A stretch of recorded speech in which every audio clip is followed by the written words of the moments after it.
Bom, pois muito bem, vamos continuar essa caminhada sobre os 10 mandamentos, que a gente deu a introdução na semana passada. Demos um embasamento geral sobre aquilo que é base para os 10 mandamentos e explicamos a partir da lei natural. Que lei natural nada mais é do que essa lei inscrita na realidade. Os 10 mandamentos estão ali por conta daqueles 3 princípios que mencionei, que é a vida física é um bem e deve ser conservada, a vida da espécie é um bem e deve ser conservada, e a vida intelectual é um bem e deve ser preservada. E se você para e analisa a sua vida, você percebe que as coisas são exatamente assim. Desde o princípio, você buscou a sua sobrevivência, tudo que a gente faz, seja para cuidar da saúde, para cuidar do físico, para cuidar de alguma coisa, você sempre está lutando para não morrer. É uma sobrevivência, você se alimenta, a gente mencionou a questão da falta de água, mas assim, que da falta de água não, da falta de luz, mas ainda assim havia água, então não tem jeito, vamos para o banho gelado, porque é assim que tem que ser. E é uma questão de sobrevivência, Foram por 2 dias, mas você imagina locais como o que aconteceu no Rio Grande do Sul, que alguns locais mal chegava comida, água chegava numa qualidade muito duvidosa. Então você para e pensa a situação, mas de qualquer forma as pessoas começam uma luta pela sobrevivência. De outro modo, além de você lutar pela sua sobrevivência, você percebe que há algo nos seres humanos de que também ele faz a manutenção da espécie. As pessoas têm filhos e veem um valor para além de simplesmente atenderem um desejo pessoal. Elas percebem que um filho faz uma diferença na sociedade, porque ele integra toda a comunidade. E, consequentemente, a vida intelectual, afinal de contas, há uma busca interior em nós que buscamos a verdade. Ninguém quer ser enganado. Ninguém gostaria, não, eu gosto de ser enganado, eu gosto que as pessoas mintam para mim. Não, ninguém gosta de ser enganado, ninguém gosta da mentira. As pessoas sempre procuram a verdade do fato, a verdade da situação. Logicamente que é aí onde muitas, em todos esses 3 pontos, é aí onde as discussões começam, mas se você para analisar, elas estão completamente integradas à realidade.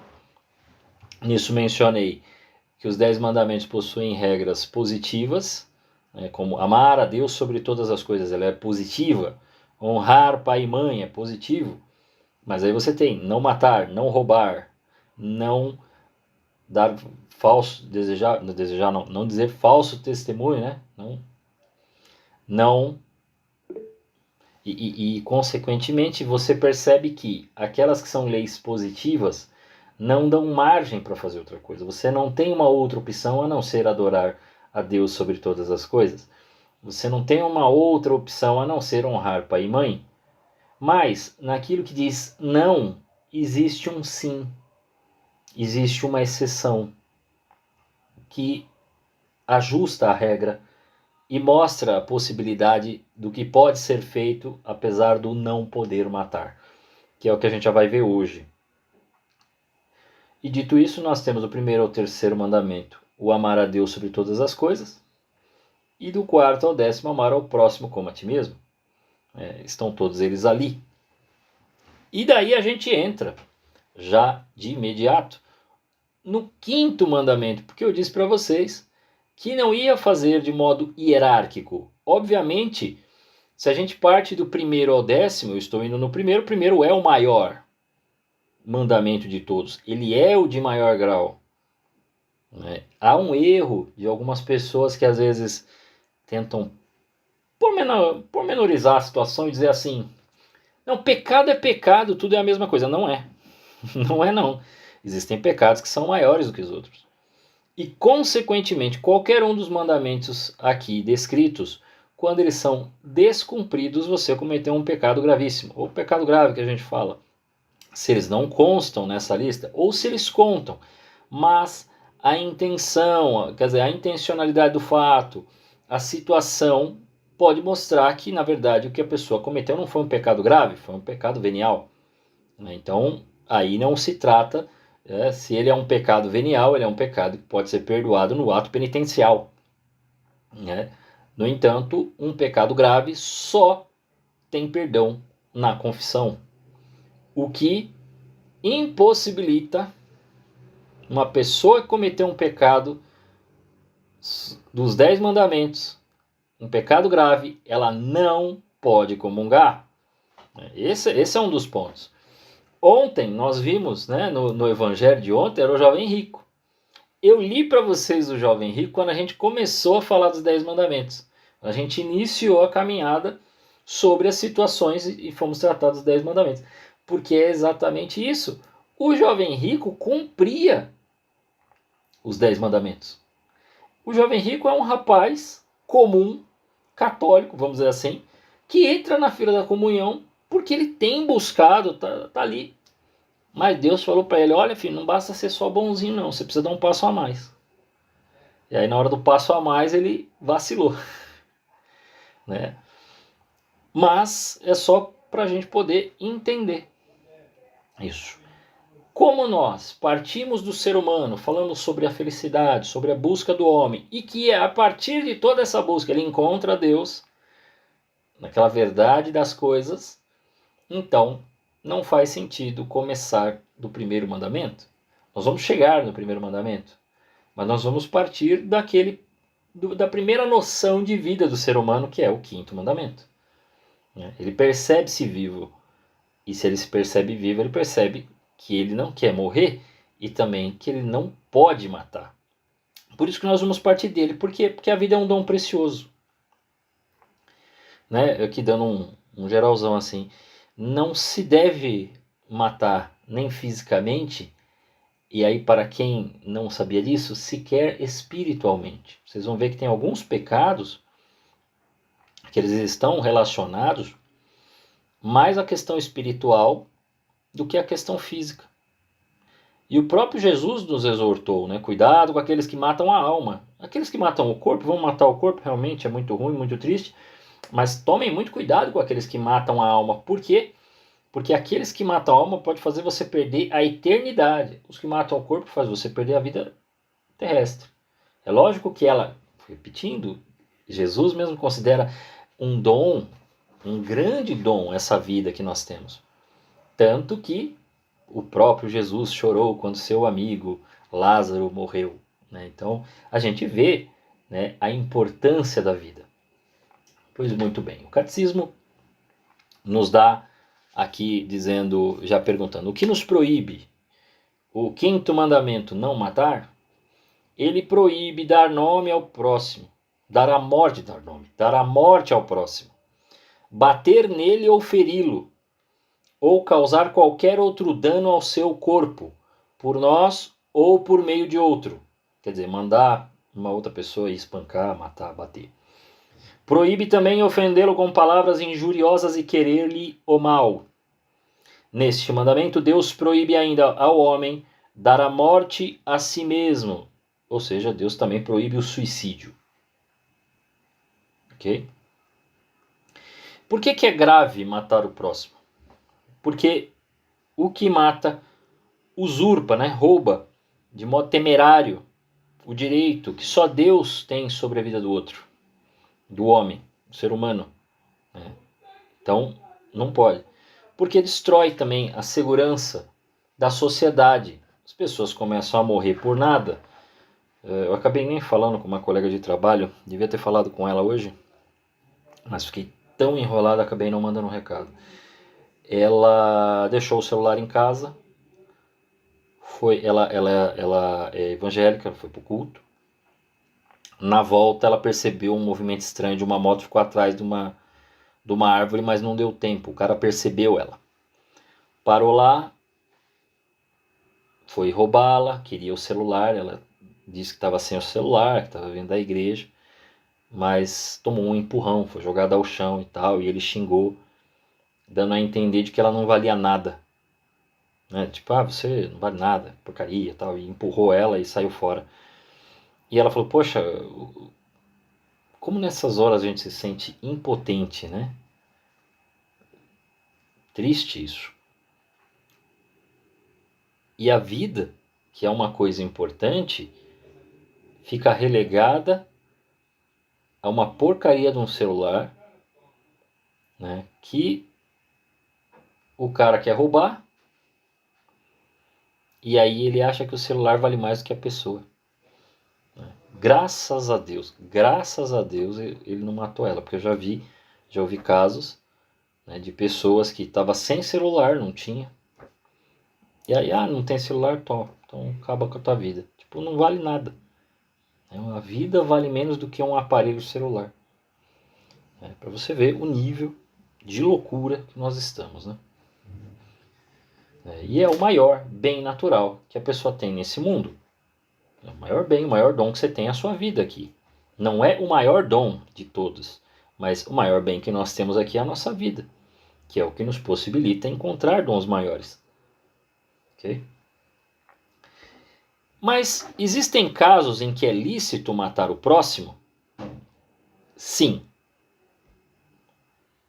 Durante o combate em guerra justa, quando se trata de execução por ordem de autoridade suprema, a condenação à morte em castigo de algum crime, e finalmente, quando se trata de necessária e legítima defesa, no momento de uma injusta agressão. Esta menina, que foi atacada, tivesse o rapaz falado, agora eu vou te matar, e ela tivesse a possibilidade de se defender. Ela não estava armada, não tinha condição de se defender ali. Mas se ela tivesse a condição de se defender e ele anunciasse, falar, agora você vai ver, anunciasse, não no sentido de dizer vou te matar, mas ela percebesse o movimento que ele ia atirar nela e ela em defesa atira nele, ela não cometeu um pecado, porque ela agiu de legítima defesa. Primeiro ele estava tentando roubá-la e depois poderia haver o que chama, né, roubo junto, seguido de morte. Então, se ela se defende de uma situação dessas, nem pecado é. Ela não comete um pecado, ela está agindo sob a legítima defesa, porque ela é a parte que é atacada. Então, ela é a vítima, e não ela não está matando ele porque ela tem gosto por isso, ou porque por maldade, não. Ela poderia perder a vida, então ela se protegeu. Mas eu sei que eu lendo isso daqui pode ter criado alguma dúvida sobre as outras partes também. Sim, a guerra é uma coisa terrível. Latrocínio, exatamente. Isso mesmo. A guerra é um negócio terrível, muito difícil. A gente tem acompanhado as situações. Mas, por exemplo, quem viu a declaração do Papa sobre a guerra Rússia-Ucrânia, viu que ele foi favorável à Ucrânia. Por quê? Porque a Rússia está tentando invadir a Ucrânia e tomar e dizer que toda aquela parte lá é dela e não é. A Ucrânia tem de pertencer à Rússia e pronto. Então, a Ucrânia está fazendo uma guerra justa, porque se ela não fizer, ela vai perder todas as pessoas, os caras vão tomar os seus pertences, vão tomar as suas casas, eles vão se dar mal. A população, a princípio, e aí a gente não sabe por quanto tempo, uma tomada de um país sobre o outro. A gente sabe que além das mortes vem uma ditadura pesada. E a Ucrânia, para quem não sabe, a gente fala muito do Holocausto, né? Mas na Ucrânia ocorreu um fato no período da União Soviética que o Stalin fez uma parte dos ucranianos morrerem de fome. Ele é chamado de Holodomor. 3 milhões de pessoas morreram por inanição. Eles fizeram a comida não chegar. E então a Ucrânia está fazendo guerra justa. Por fim, o que também não é de muito conhecimento dos católicos, a igreja não é contra a pena de morte. Mas eu sei que algumas pessoas devem ter visto a declaração do Papa, falando sobre a pena de morte, que a igreja não era favorável. Isto é uma coisa baseada nos governos atuais. Você para e pensa no governo do Brasil, que você não pode falar mal da cagada que o cara tá fazendo, ele tá fazendo a coisa errada, tá todo mundo vendo, aí você fala, tá errado. Aí o que ele fala? Ah, o que você tá dizendo é notícia falsa. Você imagina, nesse bando de gente louca que a gente tem nesse país, se um negócio desse fica permitido aqui, no outro dia você escreveu lá no Twitter, no Facebook, no WhatsApp, sei lá onde, que não, tá tudo errado esse governo aqui. Aí os caras te prendem, você vai preso, não sabe o que, amanhã não, é melhor, né? Vamos fazer uma limpeza aí, porque tem muita gente contra nós aqui, né? E esses caras, esses políticos no mundo, se você começa a ouvir as opiniões de vários deles, eles acham que eles são seres iluminados, que eles não erram e que eles estão com a verdadeira decisão, porque eles vão salvar o mundo. Né? Então, essa cabeça oca deles, né, você escuta, né, sai, por exemplo, do presidente da França, nas declarações você fala assim, não é possível que saia umas coisas assim. Então, realmente, o Papa está certo em falar que não, a gente não é favorável, porque sabe que senão daqui a pouco tá sobrando para quem não tem que sobrar. Como, sei lá, quem acompanha um pouquinho lá da Guatemala, lá não tem pena de morte, mas a quantidade de católico que foi expulso do país, ao qual o presidente lá alega que eles estavam com notícias falsas, e todos eles estavam acusando o governo, tudo louco, todo mundo, todos eles. E o cara começou a expulsar a ordem religiosa, tomar a igreja, freira expulsa, bispo preso, padre preso.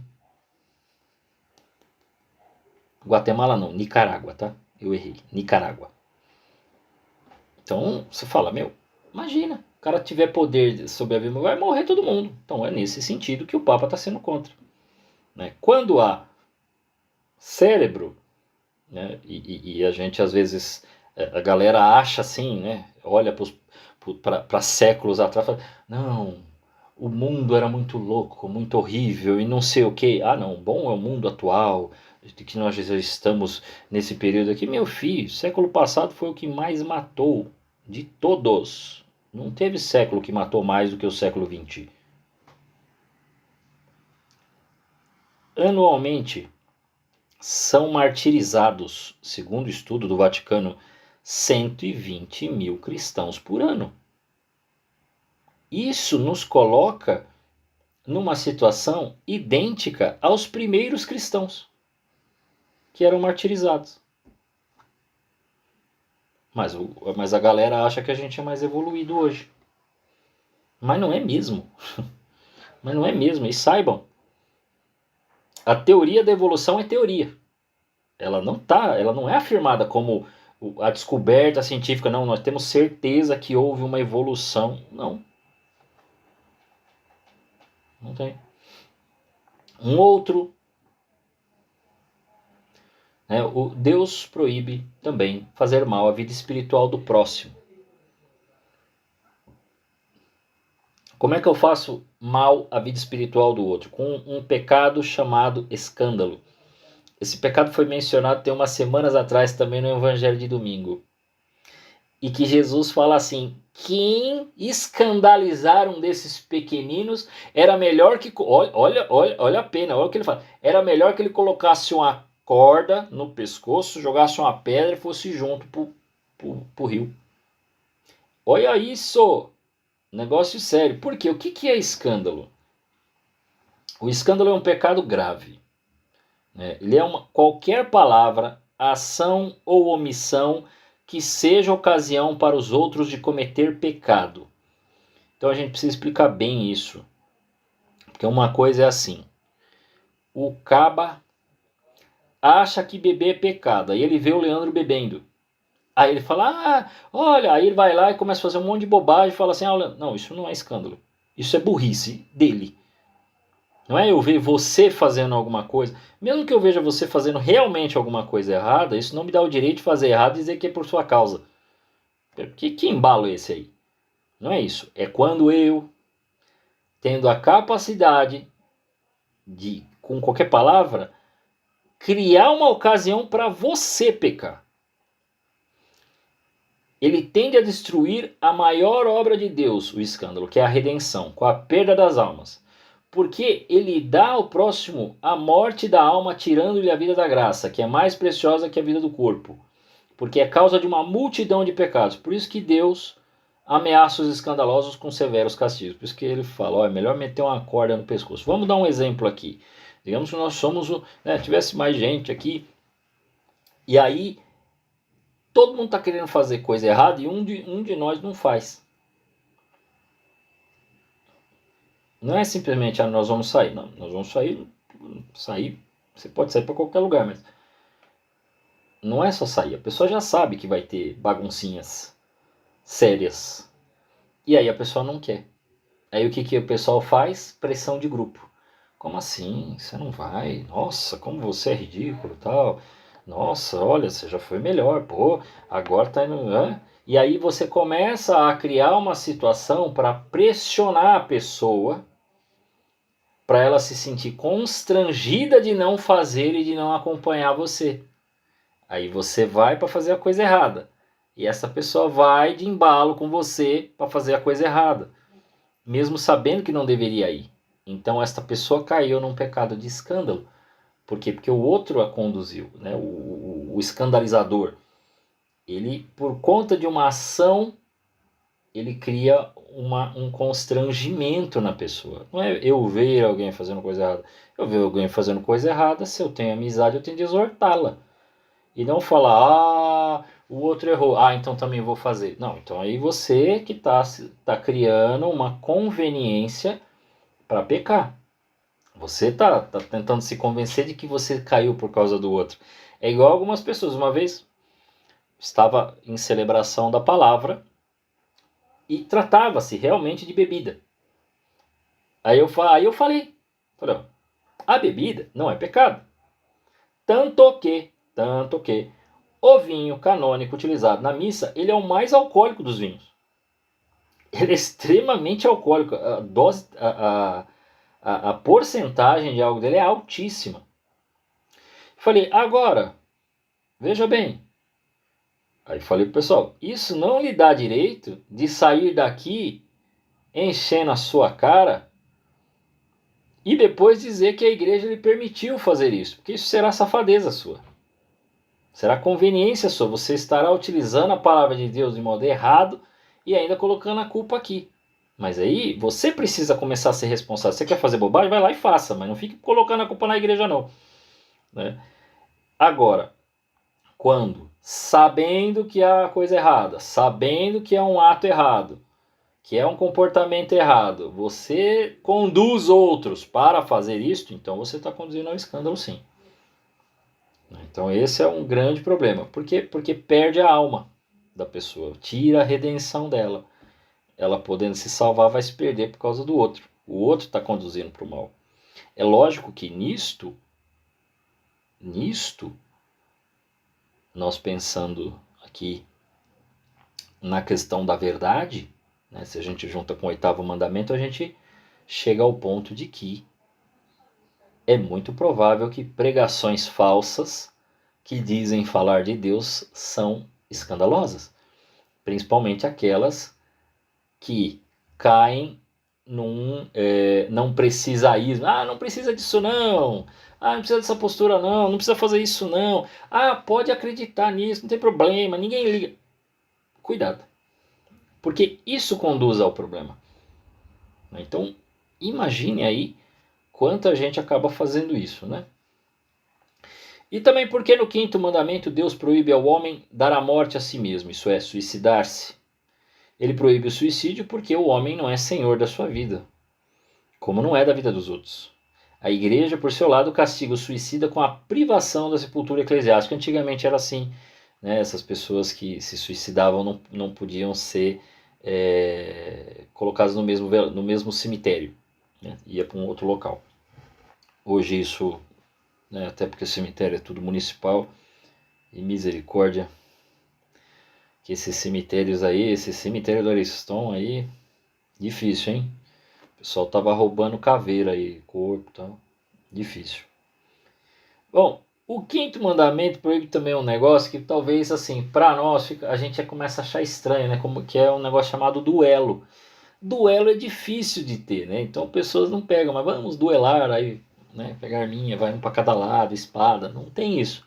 Mas nós podemos incluir aí como desafios radicais, né? Como por exemplo racha. Então fazer racha sempre existe um risco de vida. Então ele é um pecado contra o quinto mandamento, porque você está correndo um risco desnecessário, né? Por quê? Porque duelo e aí a barra racha, né? Por quê? Porque não só podemos matar no meio da corrida, da confusão, mas nem sequer ferir voluntariamente a nós mesmos ou a outro. O que é importante deixar? Deixa pro filme Velozes e Furiosos, porque ele é filme, entendeu? Não joga para a realidade não. Então, o quinto mandamento ordena-nos que perdoemos os nossos inimigos e que os queiramos bem. E queiramos bem a todos. O que implica dizer que, mesmo aquelas pessoas que você não gosta, mesmo aquele político que você não gosta, que eu estava falando mal de alguns políticos aqui, mas ainda eles, não deseje-lhes a morte. Reze pela conversão deles para que eles se salvem, ainda que seja na última hora, né? O que Deus vai fazer com aquela alma, não sei, mas não é problema meu. Agora, eu vou ficar com culpa. Esportes radicais também, tipo pular de uma ponte ou fazer rapel, existem algumas orientações da igreja. Eu não tenho todas elas. Eu posso dar uma olhada e trazer semana que vem, porque eu tenho um livro sobre moral e lá fala de esportes radicais. Mas pede-se, assim, mesmo quem faça, que tome muito cuidado. Tem todo, não é que é um pecado fazer o esporte, tá? Mas é sempre bom ter toda a segurança para fazer e tudo mais. No caso, um esporte radical, muitas vezes ele é feito com segurança, com gente de apoio, com o pessoal que está acompanhando. É diferente de um racha. Um racha é dois carros correndo e seja o que Deus quiser, né? E pode aparecer um outro carro no meio do caminho, porque eles estão correndo numa pista que não é pista de corrida, eles estão correndo na rua. Né? Não sei se vocês sabem, já foi usado. Hoje eu acho que não usam mais, mas usavam já até a Maria Campos lá do Super Shopping. Então, para você ter uma ideia do risco, né? Imagina, aparece um outro carro ali, o Paul Walker morreu, o motorista em alta velocidade. Eu não sei, eu não sabia. Eu sei quem é, tá? Mas eu não sabia que ele tinha morrido assim. Né? Então, ele saiu da ficção, né? Olha que perigo. E aí, o que deve fazer quem prejudicou o próximo, a vida do corpo ou da alma? Não basta que ele se confesse, mas ele deve reparar o mal que fez, compensando o próximo dos danos que lhe causou, retratando-se dos erros que ensinou e dando um bom exemplo. Quer dizer, o cara, sei lá, ensinava a galera a fazer um monte de besteira. Agora ele precisa reparar isso, ele precisa reparar esse mal que ele fez. Né? Tirou vidas, ele não tem como reparar a vida perdida, mas ele pode cuidar de outras vidas, né? A gente tem aí várias pessoas, né, que aí a gente pode mencionar uma outra coisa, se bem que está no sexto mandamento, mas a gente já menciona aqui, né, já que trata-se de morte. E eu não sei por que não está no meu papel, mas deveria estar, porque eu já tinha colocado. O aborto é um mal contra o quinto mandamento, assim como o suicídio, assim como... Estava aqui, mas isso aí eu acho que eu estou com o papel antigo. Mas beleza, vamos seguir. Assim como eutanásia, né? Assim como o suicídio. Então, principalmente esses outros dois, você tem a morte de um inocente por irresponsabilidade do responsável. Então, vamos acabar com a vida do velhinho, porque ele já tá velhinho, já viveu bastante, tá só incomodando a gente, né? Ah, pô, mas ele fica ali paradinho, não pode fazer mais nada, tudo que vai fazer precisa da nossa ajuda. Então já tem gente com essa cabeça do tipo assim, a vida dele já acabou, não precisa mais, né? Aí começa assim, aí hoje, né, que a gente tem a ideia aí de pessoas que abortam. O que vocês acham? Quem vocês acham que é a maior vítima de aborto, por exemplo, em países onde o aborto é liberado? Quem que vocês acham que papai e mamãe dá uma olhada e falam, não, não, não, vamos, vai vir com defeito. Quando eles ficam sabendo que tem alguma deficiência. Aí o pessoal, aí de repente você fica sabendo assim, na Suíça ninguém tem síndrome de Down. Claro, eles não deixam nascer.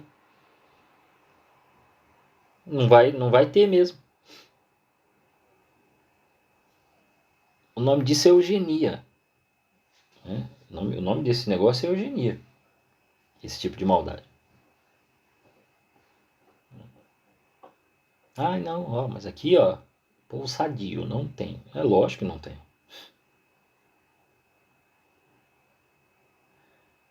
Exato, exato. Inclusive, sobre a eutanásia, né, eu falei do aborto sobre a eutanásia, os idosos, quando eles vão chegando na idade, eles vão percebendo que eles já estão velhos, eles dão linha da Holanda, saem da Holanda, vai para a Hungria, vai para outro país lá. Porque na Holanda eles sabem que os parentes deles já vai olhar assim, e chegou a hora, a casa é minha. Porque lá a galera tem dó não. Difícil, né? Mas segundo dizem eles são mais, como é que é? Mais civilizados do que a gente, né? Então tá bom. Esse é o problema. É isso que a gente está enfrentando aí. Aí a galera se sente dono. Ah, não, mas não. Agora não é hora de ter filho. Eu ainda tenho muita vida pela frente. Eu tenho que construir a minha vida. Mas o que adianta, ô imbecil, ganhar o mundo inteiro e perder a vida eterna? Então, esse é o grande problema. Dito isto, se há a vida, há alguém que nos deu a vida. Logicamente nós sabemos que é Deus, mas nós sabemos primeiro que são os nossos pais que nos deram a vida. Então, a gente acaba percebendo que do quinto mandamento a gente vai para o quarto. Porque a vida é percebida, mas alguém, né? Você não veio do nada.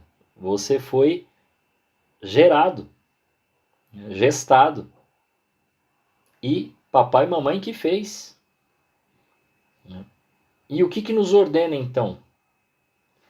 E você pode ver que isso é a civilização inteira. Isso é tão natural, tão natural, tão natural, esse negócio de pai e mãe, que ele está na civilização inteira. O Padre Paulo havia comentado, depois eu fui atrás, mas é um livro muito caro. É uma tese de doutorado de 2 padres. Esses padres não são brasileiros, se não me engano são europeus. Eu cheguei a ver até a capa. E eles fizeram uma tese onde eles viajaram o mundo inteiro. E eles conversaram com pessoas desde que viviam em centros urbanos do mundo todo, até nos locais mais escondidos, né? Então, tanto os nossos indígenas eles foram nos australianos lá, que lá tem também os aborígenes, e outros indígenas, então povos mais distantes da Ásia, da África, tudo. E constataram 2 coisas interessantes, né? Várias coisas interessantes, mas algumas delas. Primeiro, né, que todos eles, quando perguntados, percebiam claramente o papel do pai e o papel da mãe. Todos. Quando isso no mundo todo, tá? Em todas esses povos diferentes, seja dentro da cidade, fora da cidade, onde fosse. Quando falava assim, como é que você pensa a mãe? Todos eles, por unanimidade, a mãe é o aconchego, é o acolhimento, é o abraço, é o cuidado. E o pai? O pai é a lei. Isso é uma coisa que a gente viu bastante. Hoje, quando... É lógico que isso aí não é uma regra absoluta, né? Até porque, por exemplo, diz minha mãe que era o contrário, é essa regra que eu vou falar aqui, mas não é estranho você ver a mãe, naturalmente a mãe que tem os bebês, então os bebês ficam colados e grudados na mãe. Sempre. E eles precisam estar colados na mãe porque ele vai ser amamentado. Então ele tem essa proximidade, desde sempre ele está lá na barriga da mãe.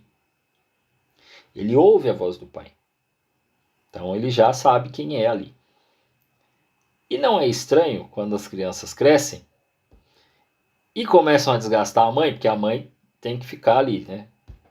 Levanta, senta, come direito, limpa o nariz, faz isso aqui, faz aquilo lá. Então há um desgaste natural, até por essa proximidade da mãe. Não é estranho, sugando, não é estranho quando, já no excesso, a mãe fala assim: eu vou contar para o seu pai. Aí a criança gela. Ou a criança só ouve. É uma pena que minha irmã não está aqui, mas ela ia confirmar. Ela começa: Gabriel, Gabriel, Gabriel, Gabriel. Não, ela fala filho, filho, filho, filho, filho. Ela não fala tanto Gabriel, ela fala filho, filho, filho, filho.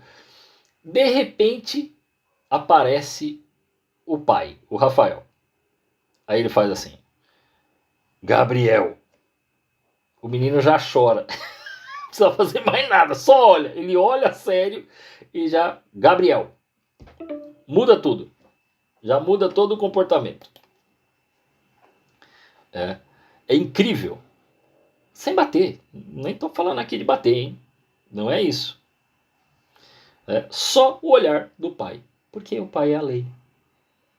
Né? E veja, isso parece um reflexo de Deus Pai. A sabedoria, né? Olha lá. Não. Mas falou, já gela. O Isaac estremece com a Maíra. Então, o Gabriel não estremece comigo. Primeiro, porque eu nunca precisei falar sério com ele. Ainda. Segundo, ele acha que eu tenho a idade dele. Esses dias ele pegou e falou que estava com saudade dos amiguinhos dele e do titio. Ou seja, ele me vê com a idade dos meninos que ele brinca. Né? Porque quando ele me encontra, ele acha que é para brincadeira. Ele acha que eu tenho a idade dele. Né? Ele tá terrível. Né? A Cláudia depois vai ver isso aqui e vai dar risada. Então a coisa se percebe assim. O quarto mandamento ordena-nos respeitar o pai e a mãe, obedecer-lhes em tudo que não é pecado e auxiliá-los em suas necessidades espirituais e temporais. Sei que isto não é um problema aqui, mas é algo que eu comento, porque não sei a vida de todo mundo, na catequese, né? Que é o quê? E se a pessoa foi rejeitada pelo pai ou pela mãe, ou pelos dois, e não vive com pai e mãe, ou pai e mãe não está mais, estão outras pessoas. Bom, essas outras pessoas precisam ser a referência espiritual do pai e da mãe. Né? Se não tem pai, precisa ter alguém que faça esse papel. O papel de pai espiritual, né? Não é necessariamente ser o pai. Não, é o pai espiritual, é a mãe espiritual. E isso é importantíssimo. Essa falta de referência, principalmente na atualidade a gente percebe muito isso. A falta de referência paterna gerando diversos problemas sociais, diversos comportamentais e até sexuais nas pessoas. É nítido. Quando você conversa um pouquinho, você fala, olha lá, é falta do pai. Exatamente porque está faltando esta lei que ordena, que organiza aí a vida da pessoa. É claro que, mas Leandro, e se o pai for um ausente? Aí também ele está colaborando pelo mal, né? Não é só ter o pai, é o pai ser presente. Não é só ter a mãe ser presente. mas precisa que esses papéis sejam cumpridos. Eles precisam. Vocês vão ver que aqui tem a responsabilidade do pai e da mãe. Falei da responsabilidade, estou falando da responsabilidade do filho, mas tem da mãe. Então, mas Leandro, eu fui rejeitado pelos meus pais, eles nem gostam de mim, eu não tenho contato com eles, não tenho o mínimo. Então, o mínimo que se deve ter é gratidão. Por quê? Porque num dado momento, por vontade divina, você ia vir para este mundo. E estas duas pessoas tenha sido fruto, naquele momento foi um pecado deles, você não é fruto do pecado. Você é bênção. A pessoa é bênção. O pecado é o ato dos dois lá, que estava na bagunça e tal. Mas você nasceu, você é bênção. Por quê? Porque você é vida gerada e alma que Deus deu a você e depois deu um corpo. Tudo isso é fruto da vontade de Deus. Ainda que tivesse vindo a partir de um pecado de duas pessoas. Né? Isso assim, considerando que havia uma situação muito confusa, muito complicada, como a gente às vezes escuta. Então, o pecado é deles, não é seu. Você não é fruto do pecado. E você precisa ser grato, por quê? Porque num dado momento Deus falou, eu quero que você nasça. E veio naquelas pessoas. Então, seja grato, pelo menos que aquelas pessoas se disponibilizaram naquele momento, ter um ato de amor e você veio ao mundo. Então, essa é a importância. Então, as pessoas rejeitadas, pelo menos tenham a gratidão. Reze por eles, não tenha ódio deles e segue sua vida, porque você já tem pais, ou pai e mãe, né, espiritual que cuida de você. Então isso aqui é importante. Então, o quarto mandamento proíbe-nos ofender os nossos pais com palavras, obras ou qualquer outra maneira. Né? E debaixo do nome de pai e mãe, este mandamento também compreende todos os legítimos superiores, tanto eclesiásticos como seculares, quer dizer, que estão no mundo. Como, por exemplo, os governantes, os gerentes, os diretores, os professores, os catequistas, né? E do lado secular, né? Porque o catequista ele é religioso, mas a gente, né, não é padre, né? Então, aí falando dos eclesiásticos, o padre, o bispo, tanto que a gente chama de padre, né? O bispo é o pai da diocese, os padres são os pais das igrejas, o pároco é o pai da paróquia ali, toda paróquia tem um pai. No nosso caso lá da Nossa Senhora Aparecida, é o padre Eduardo. Né? Você pode ter o outro aí, para os meus pais aqui que participam aqui em Quitaúna, é o padre Marcelo. E aí tem uma coisa que eu vou dizer, é opinião minha, ninguém é obrigado a concordar, que eu vou dizer agora. Eu talvez já tenha mencionado para vocês, eu não gosto dessas substituições de padre a todo momento. Por quê? Porque se o padre é um pai, a gente não expulsa o pai. O pai não pode sair de casa e deixar os filhos, não, vai vir um outro pai aí. Que negócio é esse? Então, eu tenho a sensação de que a igreja, eu sei que isso organiza, eu sei que muitas vezes o bispo tem problemas gerais relacionados a um padre ou outro, aí precisa fazer uma troca por necessidade realmente, mas eu acho que nessas exceções a gente até entende, mas a todo momento tem que trocar todos os padres, aí o padre vai para lá, o outro vai para cá e fica lá. E aí você não constitui realmente. E aí o observar das igrejas são igrejas de serviço. Comunidades de serviço. Você tem uma função, aí a gente tem uma profissionalização, aí a gente tem as formações, a gente tem as orientações, a gente nunca é família espiritual. Onde a paróquia deveria ser única e exclusivamente uma família espiritual. E o padre realmente ser um pai. O que é homilia? Homilia é conversa familiar. É um pai ensinando seus filhos. Ou deveria ser isso. E é isso o significado de homilia, tá, gente? Conversa familiar. E aí, o que eu vejo é, nós estamos secundarizando, eu falei desse negócio da sociedade secundária e primária, nós estamos secundarizando a igreja. Então o bispo vai ficar uns anos aí, daqui a pouco ele sai. O padre tá aqui, mas amanhã tem outro. Mas quem coordena? O coordenador. O coordenador? Né? Parece, não gostei disso. Para ajudar a língua do fiel, também faz com que o pastor migre para outro lugar. Então, mas por quê? Porque não se criou, né? Nós estamos desfazendo desta visão da comunidade como família. E aí, quando isso acontece, nós perdemos a autoridade. Nós vamos fazer o quê? A gente não consegue orientar nossas comunidades para isso. E aí a gente virou apenas comunidade de serviço. Então a gente é importante porque esse aqui faz isso, o outro faz aquilo, o outro faz aquilo outro. E nós entramos num ativismo maluco.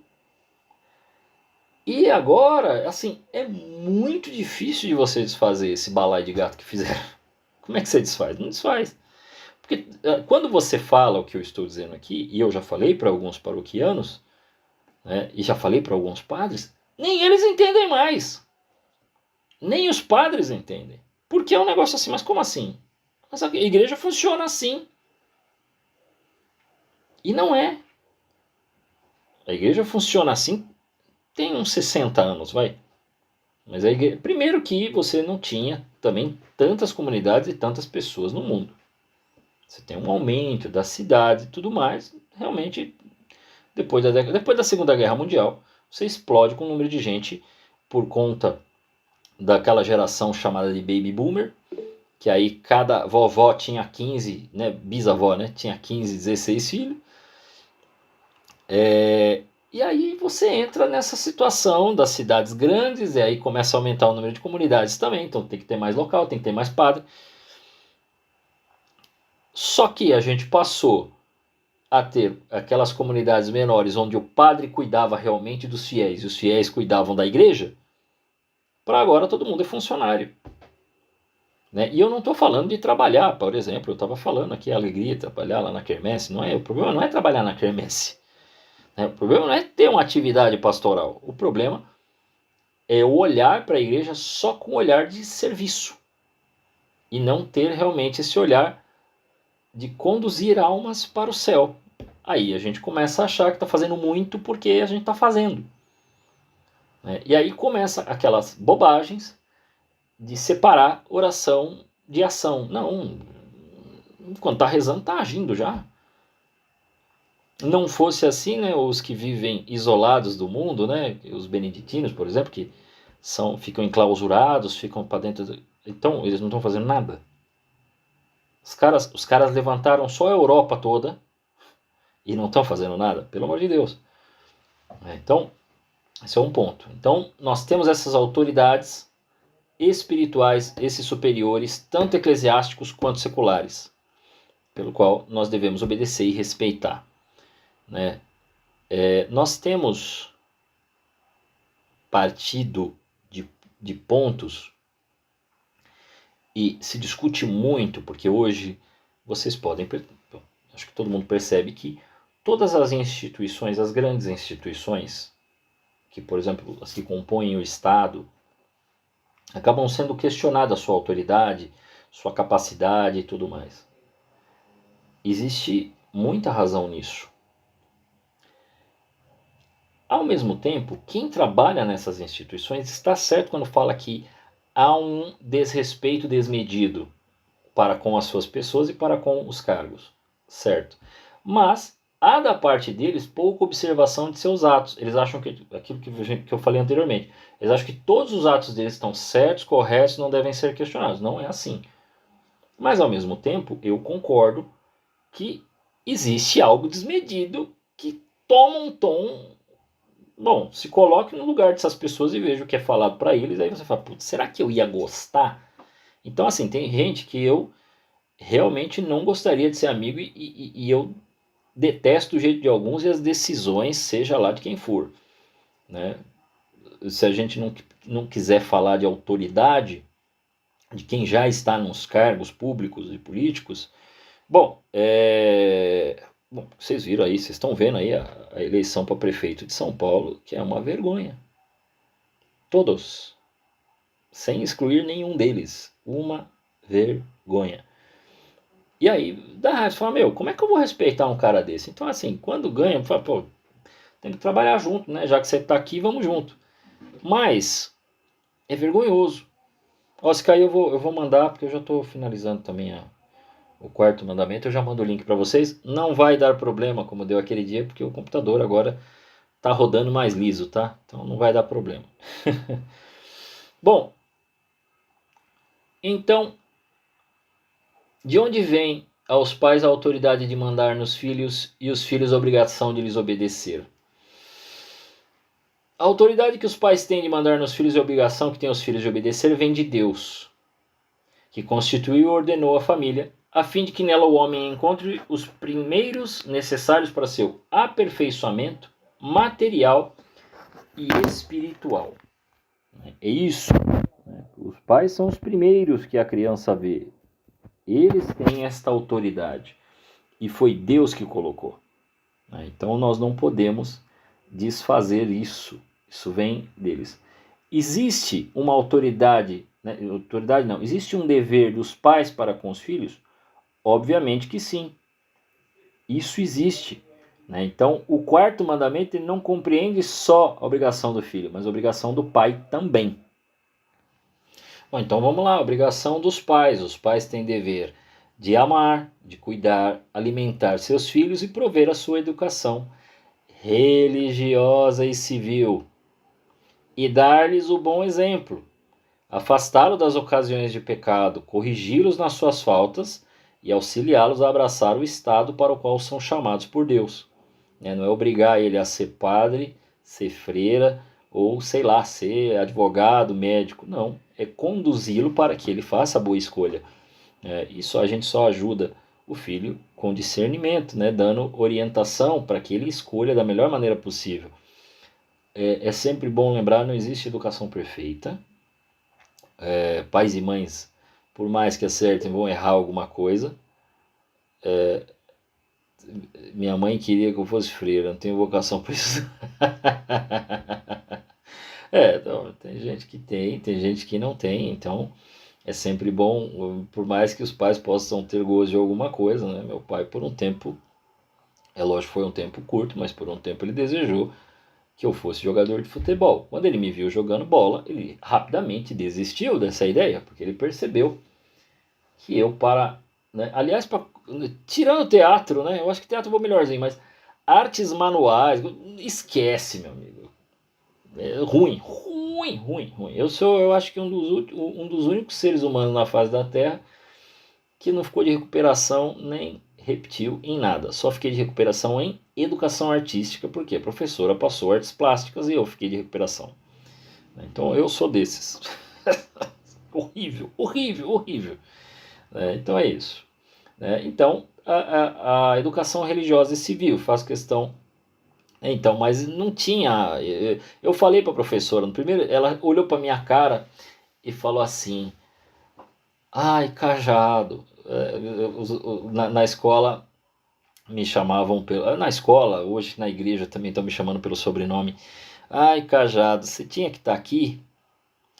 Vai, professora, a culpa é sua.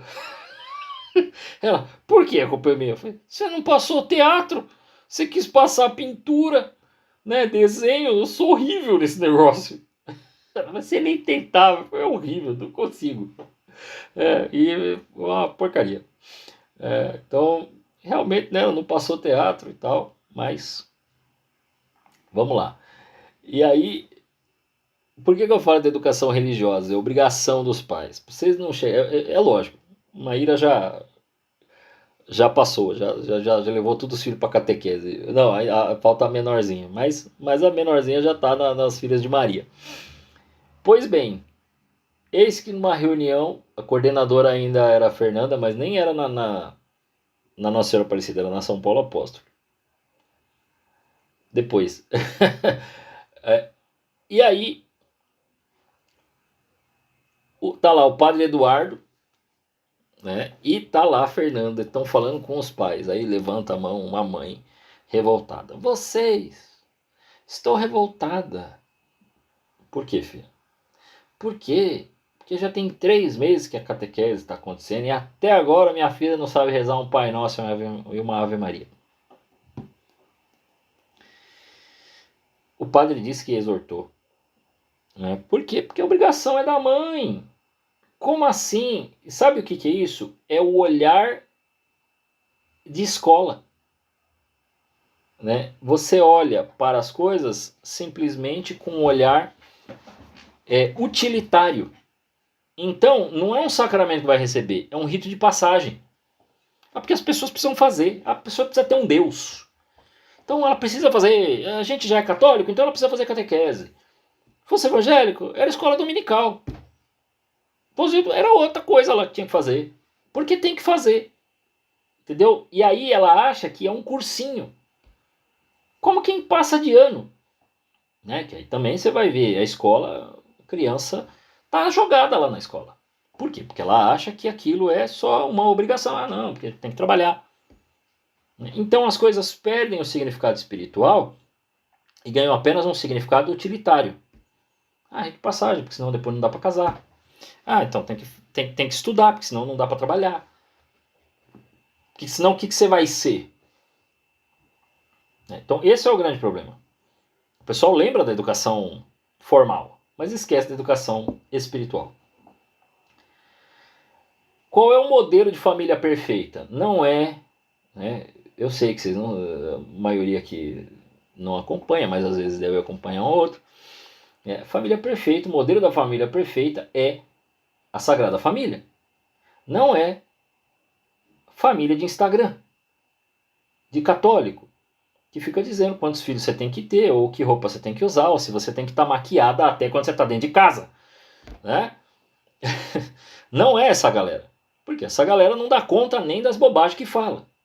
Agora tá explodindo aí os influenciadores aí, agora a casa caindo, porque os caras tentam não dá para ficar mantendo a máscara por muito tempo, né? Aí começa a aparecer as mancadas da galera. Então, a família perfeita é a Sagrada Família, na qual Jesus viveu sujeito a Maria Santíssima e a São José até os 30 anos, isto é, até quando começou a desempenhar a missão que o Pai Eterno lhe confiou de pregar o Evangelho. Os pais estão terceirizando suas obrigações de educar para os professores e de serem os primeiros catequistas para o seu filho, de ser o primeiro catequista. E aí os pais, alguns confiam de que a criança está indo para lá e está aprendendo tudo, e não está. Né? Se você tem 3 filhos ou mais, falando que não tem televisão em casa, e aí ele só tem um e não consegue cuidar desse um. Aí fica difícil, né? Ao mesmo tempo, agora os influenciadores católicos acham que você tem que ter um monte. E nem eles dão conta. É um ou outro que às vezes dá conta nisso, mas não dá conta de outras coisas. Ele tem um comportamento extremamente esquisito. Então, esses absurdos. O mundo vai reclamar que vocês têm muito filho. E os católicos vão dizer que vocês têm pouco. Olha que beleza. Aí faz o quê? Não tem? Tem. Ué, o negócio é, você está aberto à vida. Ponto. Ok? Mas ainda que você esteja aberto à vida, eu conheço casais que não tiveram. Não tiveram. Tentou e não nasceu. E ninguém estava escondendo nada, fechado a nada tal, e não teve filho. Então, acontece. Aí quando começa a ouvir que tem que ter um monte de filho, ou que não tem que ter nenhum, aí fica todo mundo maluco, por isso que ninguém está dando conta. Confiança está em Deus. A nossa obrigação é estar aberto à vida. Aí se vai ter 2, se vai ter 10, se vai ter 12, se vai ter nenhum, aí é Deus. E vocês, porque aí depende da saúde também das pessoas. Quando a pessoa entra em certos riscos de vida, nem a igreja vai falar para não, vai mesmo assim. Não é assim que funciona. Agora, essas pessoas, quando tem também, conversa com o padre? Não, aí não conversa. Aí fala assim, a igreja agora está me julgando. Ninguém falou nada para a pessoa e a pessoa acha que está sendo julgada. Complicado. Né? Então, nem esses modelos, né, que aparecem aí, tá certo? Nem sigam essa maluquice aí. O povo tudo maluco. Né? Poderiam as famílias, se vivessem isoladamente umas das outras, prover todas as suas necessidades materiais e morais? Não. Elas não poderiam prover as suas necessidades e é necessário que elas se unam à sociedade civil, a fim de se auxiliarem mutuamente para o seu aperfeiçoamento e para a felicidade comum.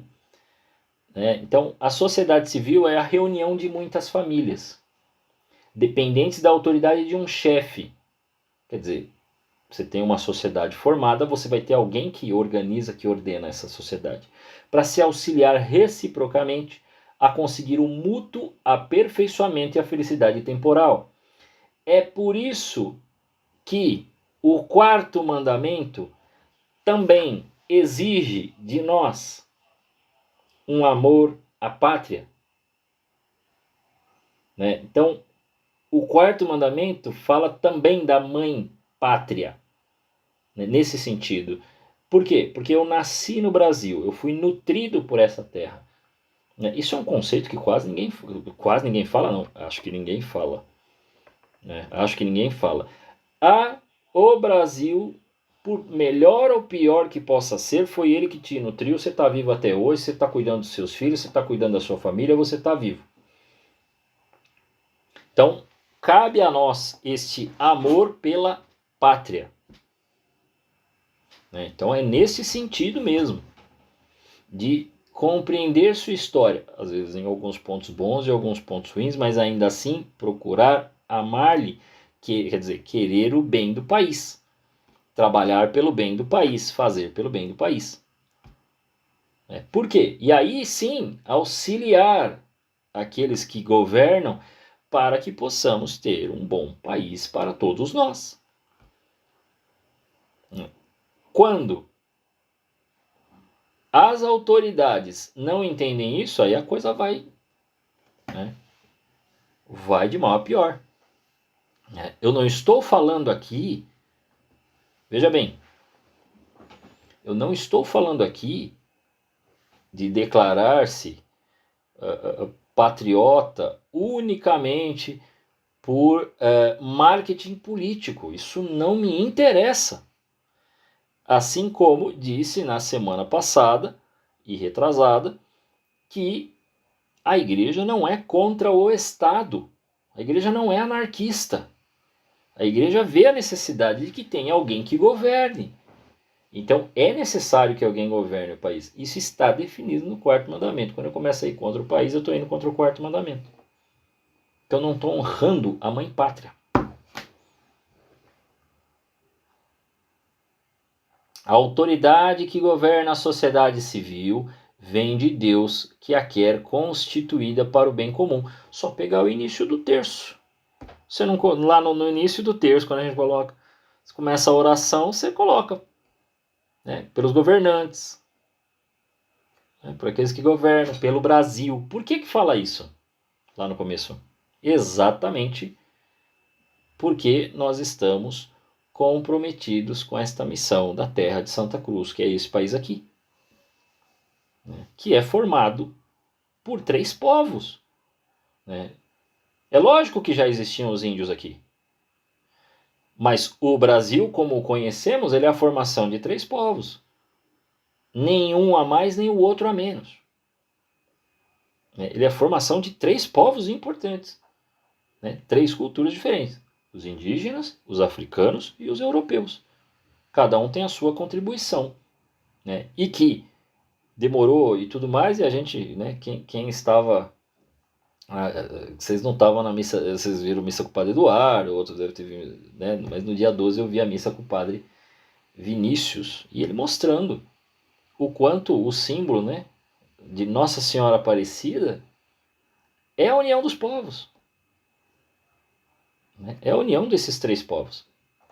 Né? Um rio que tem um nome indígena, né, encontram nesse rio, o negócio era pescar um peixe, porque era uma sexta-feira e eu esqueci o nome agora da autoridade, que era realmente um descendente de europeu, mas um católico de primeira, porque era sexta-feira, ele não ia comer carne, então foram pescar, mas esse rio não dava peixe.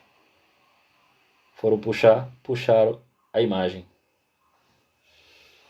E a imagem vem negra. Então, é a união dos três povos, é um negócio impressionante. É que ele foi dando tantos detalhes, se eu começar a falar aqui, nós vamos até amanhã, né? Então, é impressionante isso. E aí, a mim me entristece quando a gente começa a desmerecer um lado ou o outro. Não, filho, nós somos três aqui. E aí, temos que aprender a conviver, mas o povo tem dificuldade, né? A gente tem dificuldade de conviver um com o outro, é muito complicado.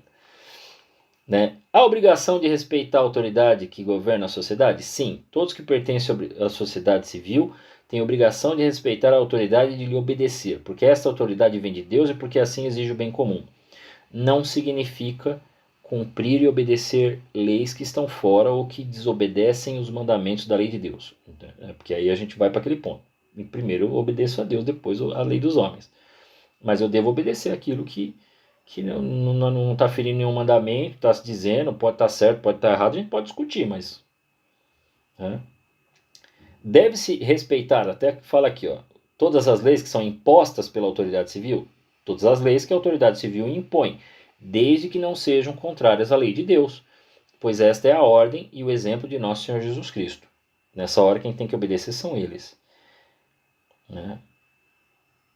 Os que formam parte da sociedade civil têm a obrigação de respeitar e obedecer às leis, têm o dever de viver em harmonia e de procurar, segundo as suas possibilidades, que a sociedade seja virtuosa, pacífica, ordenada e próspera, para o proveito comum, com vistas à salvação eterna dos indivíduos. Isso aqui é a responsabilidade das autoridades. Ele precisa fazer um Brasil, eu estou falando do nosso país aqui, mas pensemos em todos os outros. Ele precisa fazer um país que vive em harmonia, que seja pacífico, ordenado, próspero e que trabalhe e contribua para a salvação eterna. Aí agora eu vou ser meio polêmico. Como é que eu vou trabalhar para a salvação eterna se eu estou, não é permitindo outras crenças, é dizendo que todas as religiões são iguais? É impossível. Não tem como. Não vai funcionar. Se eu fizer isto, não vai funcionar. Se eu tentar fazer isso, vai dar errado. Por quê? Porque as religiões não são iguais. Alguém está falando bobagem. Alguém está errado aí no meio do caminho. Então eu não posso simplesmente aceitar essa ideia de que agora nós vamos fazer tudo de acordo com o Estado laico, porque senão a sociedade vai ficar mal. Não, meu amigo, a sociedade vai ficar mal se não tiver uma religião à frente. Nós não vamos ter prosperidade. Mas se tiver, né, como sempre teve o catolicismo à frente, o que será das outras religiões? As outras religiões serão respeitadas porque assim define, né, a fé católica, que a gente não está aqui para matar ninguém, meu querido. Nós estamos aqui para dar vida, não para matar os outros. Mas as pessoas vão ter liberdade? Bom, elas vão continuar tendo a mesma liberdade de sempre. Só que nós vamos declarar aqui que Jesus é o Senhor através da fé católica. Porque é a única. E fora da igreja não tem salvação. Mas o que será das outras? Cada um cuida do seu. Mas a gente tá mal porque a gente acha que tem que equalizar todo mundo. Aí o negócio dá ruim. Essa é a parte polêmica. Mas não tem fuga disso. E isso não significa que a gente não vai respeitar o culto dos outros, né? Nós não vamos chegar e acabar com a religião de ninguém, destruir, né, coisas de ninguém, porque não foi isso que nos foi ensinado. Com respeito, com pregação, com amor, com ensinamento, nós vamos conduzir as pessoas à verdade, e não dando pancada. Para concluir, O sexto e o nono mandamento já foi demasiadamente mencionado para vocês quando falamos da inveja, né, que a questão do nono mandamento é não desejar a mulher do próximo. E o sexto mandamento fala sobre o adultério. Né? Então nós falamos sobre adultério, nós falamos sobre o sexo antes do casamento, sobre masturbação, sobre estupro, sobre tantas outras coisas, né? Fornicação, pornografia, prostituição. Nós mencionamos toda essa questão quando falamos da luxúria e quando falamos da inveja.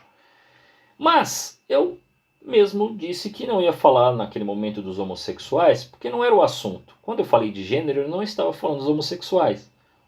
Porque virou uma confusão, uma palhaçada. Tem gente que fala que é cachorro, homem-gato, umas maluquice. Então não tem nada a ver com a questão dos homossexuais. Passa bem longe. E eu vou repetir as palavras aqui e fica encerrado o tema sobre os homossexuais, que está no Catecismo da Igreja Católica, no amarelão, né, que a capa caiu, nos parágrafos 2357, 2358 e 2359. Como a gente já mencionou muito disso, com isso eu encerro essa questão do mandamento. A homossexualidade designa as relações entre homens e mulheres que sentem atração sexual exclusiva ou predominante por pessoas do mesmo sexo. A homossexualidade se reveste de formas muito variáveis ao longo dos séculos e das culturas, quer dizer, desde sempre teve. Sua gênese psíquica continua amplamente inexplicada. E pode ver que não está explicada. Que cada um fala uma coisa. Apoiando-se na Sagrada Escritura que os apresenta como depravações graves, a tradição sempre declarou que os atos, não as pessoas, de homossexualidade são intrinsecamente desordenados. São contrários à lei natural. Por quê? Fecham o ato sexual ao dom da vida. Esse é o grande ponto. Às vezes parece existir o unitivo, a união de duas pessoas que parecem se amar, mas não tem dom da vida aí. Esse é o grande ponto. Não procedem de uma complementaridade afetiva e sexual verdadeira. Em caso algum podem ser aprovados. Um número não negligenciável de homens e mulheres apresenta tendências homossexuais profundamente enraizadas. Aí agora vem a orientação da igreja para nós, tá? Ok. Esta inclinação objetivamente desordenada constitui para a maioria uma aprovação. Obrigação agora do católico. Devem ser acolhidos com respeito, compaixão e delicadeza. Evitar-se-á para eles todo sinal de discriminação injusta. Quer dizer, não tem por que desrespeitar essas pessoas que já têm sobre as suas costas um dilema muito grande. Escolhas muito difíceis. Né? É espinhoso quando tem. E tem. Né? A gente tem na paróquia lá que eu participo. Tem alguns que é claro, é óbvio. Mas são bem esses que vejo lá, ao menos pelo que vocês são respeitados, estão se sentindo acolhidos, alguns fazem serviços pastorais, ninguém enche o saco deles. Estas pessoas são chamadas a realizar a vontade de Deus em sua vida, e se forem cristãs, e a gente sabe que são, a unir ao sacrifício da cruz do Senhor as dificuldades que podem encontrar por causa de sua condição. As pessoas homossexuais são chamadas à castidade, pelas virtudes de autodomínio, educadoras da liberdade interior, às vezes pelo apoio de uma amizade desinteressada, pela oração e pela graça sacramental, podem e devem se aproximar gradual e resolutamente da perfeição cristã. Então esse pessoal precisa ser ajudado, assim como os solteiros hoje em dia, porque o pessoal é solteiro e acha que pode fazer tudo, e não pode, mas faz.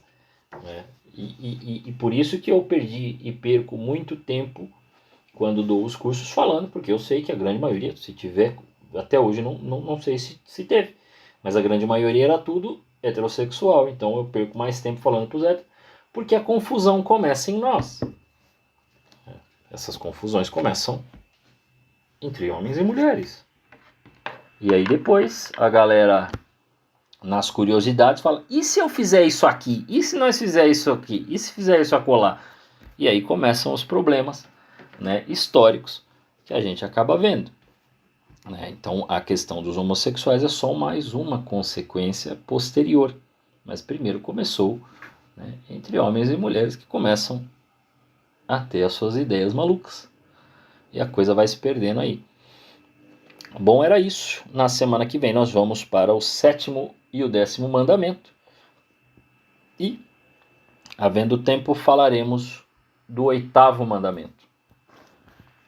Que eu acredito que esses 3 completam aí os 7 mandamentos.